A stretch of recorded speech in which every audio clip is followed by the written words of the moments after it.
there were calls for people who had access to salt water, which Florida had plenty of salt water, to go out and make salt for themselves and for the Confederate government and civilians.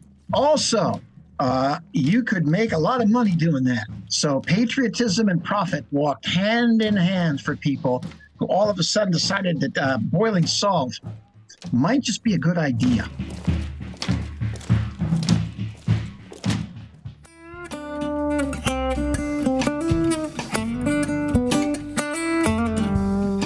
Welcome to Forum Beyond the Pages, the podcast that tells the stories behind the stories of Florida Humanities award-winning magazine.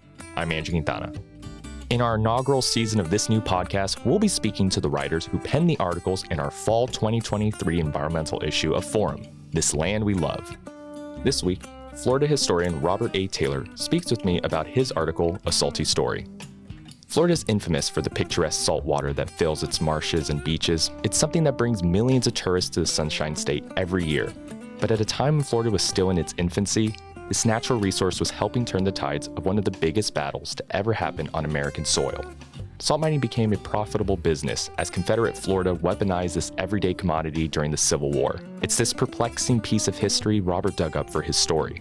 Robert A. Taylor is a professor of history and the dean of the College of Psychology and Liberal Arts at the Florida Institute of Technology. He has edited, co-edited, authored, and co-authored 8 books, many of which focus on Florida's role in the Civil War.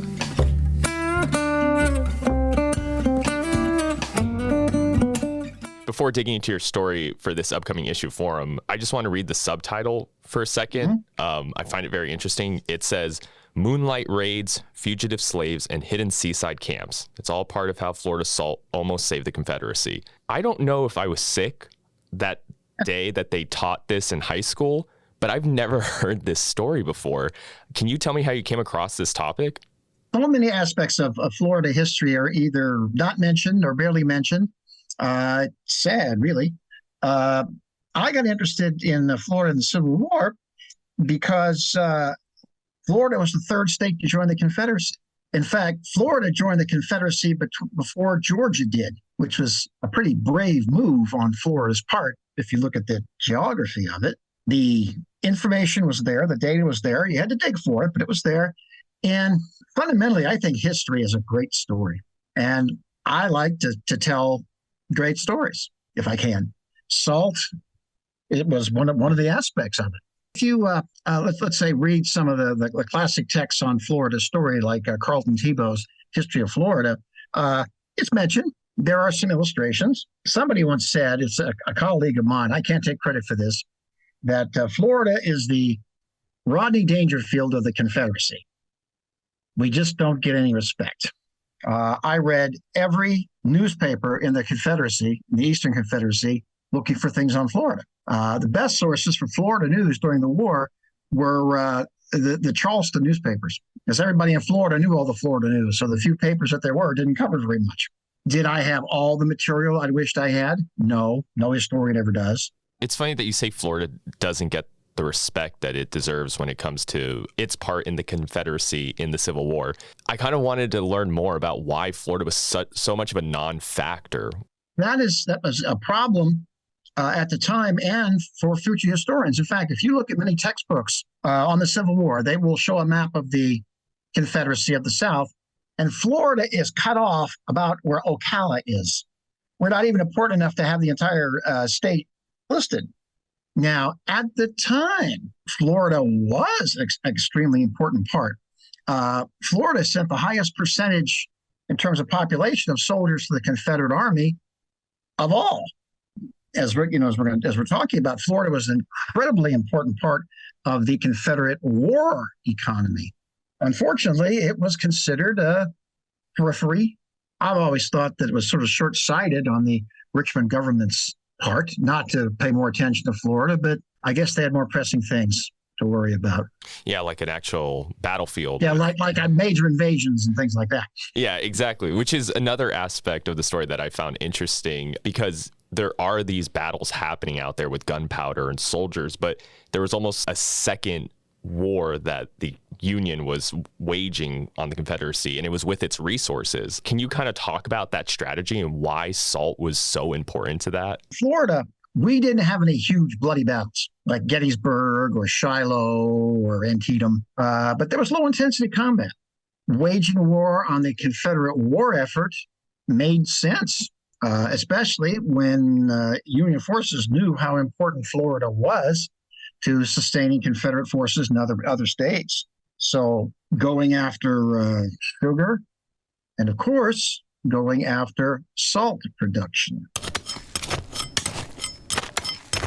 Now, salt, and it's always funny when I talk about this, people are like, salt, isn't salt as common as table salt? Well, it was, but most of Florida's salt either came from salt mines in West Virginia or Kentucky and Tennessee, or the Turks and Caicos Islands. Salt was imported, and there was a plentiful supply. So why? You didn't have to worry about it. Then the war comes. West Virginia and Kentucky salt sources are cut off. The blockade takes care of the Turks and Caicos Islands and other places. And the demand for salt skyrockets because salt was how Army rations were preserved. Salt was also important for tanning leather. So when salt started drying up, this was by late 61, early 1862, this was a serious problem.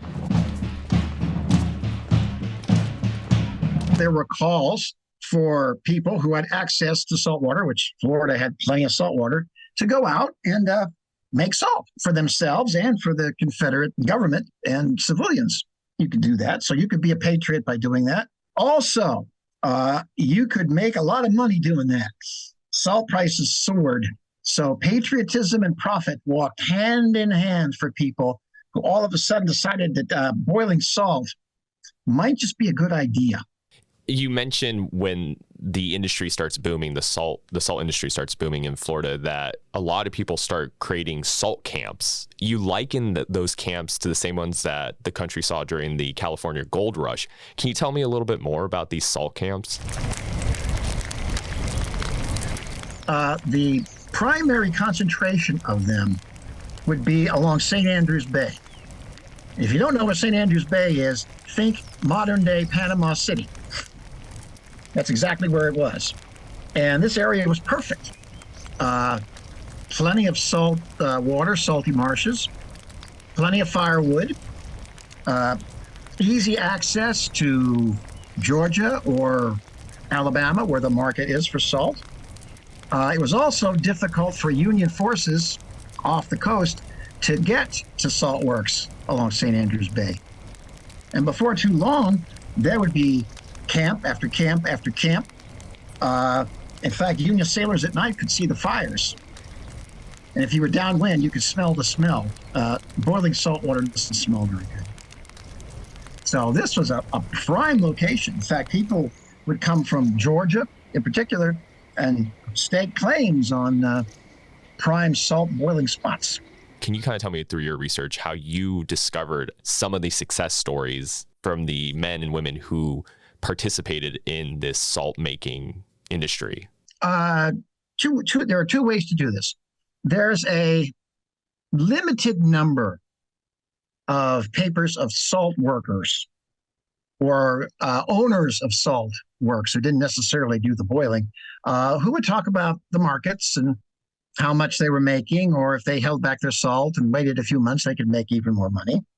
But the best source is, again, Southern newspapers. You can read them, Montgomery, Alabama, Atlanta, Georgia, and see that Florida salt is for sale there, which means that someone was making a nice profit. The industry itself, it was estimated by a historian years and years ago that it was a multi-million-dollar industry. I think if we translated that into 21st century dollars, it really would be multi-million dollars. It's Florida's number one contribution to the Confederacy. It is interesting because as this industry evolves in your story, you make it known that it does catch the eye of the Union soldiers, and it almost seems inevitable that the Union would start to interfere with this crazy profitable salt industry in the middle of a civil war. Florida would be blockaded by the Union Navy. Blockade duty was boring. You're out there under that hot sun day after day, hoping to catch a blockade runner. What if you could strike a blow against the Confederacy by going ashore and smashing a salt work? There's not going to be much resistance, if any, because there are no Confederate troops to speak of in the salt boiling areas. So why the heck not? You also write about how these salt raids were kind of used as a way to lure away enslaved people, correct? Many workers at the salt camps were enslaved Africans. And when you went ashore, these raiding parties, white salt boilers, usually took off into the woods. And these African-American slaves had a choice. They were given a choice rather quickly. You can stay here and continue being a slave and continue boiling salt, or you can jump into this boat with us and come out to the Union warship. And of course, if you do that, you get this thing called freedom. When the Union military operated in the South, whether it's the Army or the Navy, their best intelligence source were the African-American slaves, who tended to know where everything was and would, in most cases, be more than happy to share this information. So every slave that was taken away from the Confederacy is one less worker to help the Confederate war effort. When you set out to write this story, what was your vision for it? How did you want to capture this really underrepresented part of the Civil War?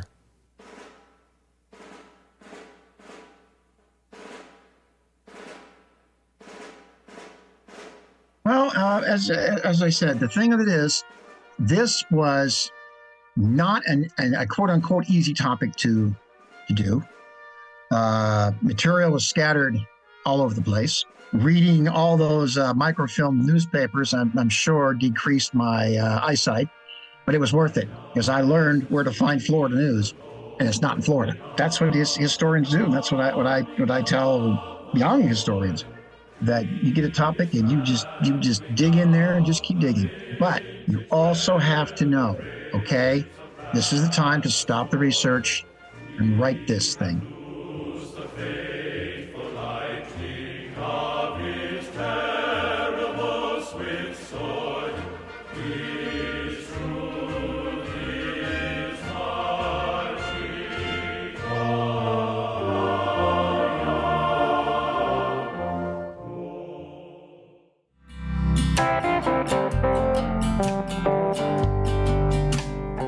That was Robert A. Taylor discussing his article, A Salty Story. Forum, Beyond the Pages, is produced by Florida Humanities. Our music was created by Tampa Bay area musician JJ Patishall. You can follow him on Instagram at JJ Patishall Music. Want to get the latest issue of Forum delivered to your door 3 times a year? Become a Florida Humanities member by visiting floridahumanities.org/membership. Until next time.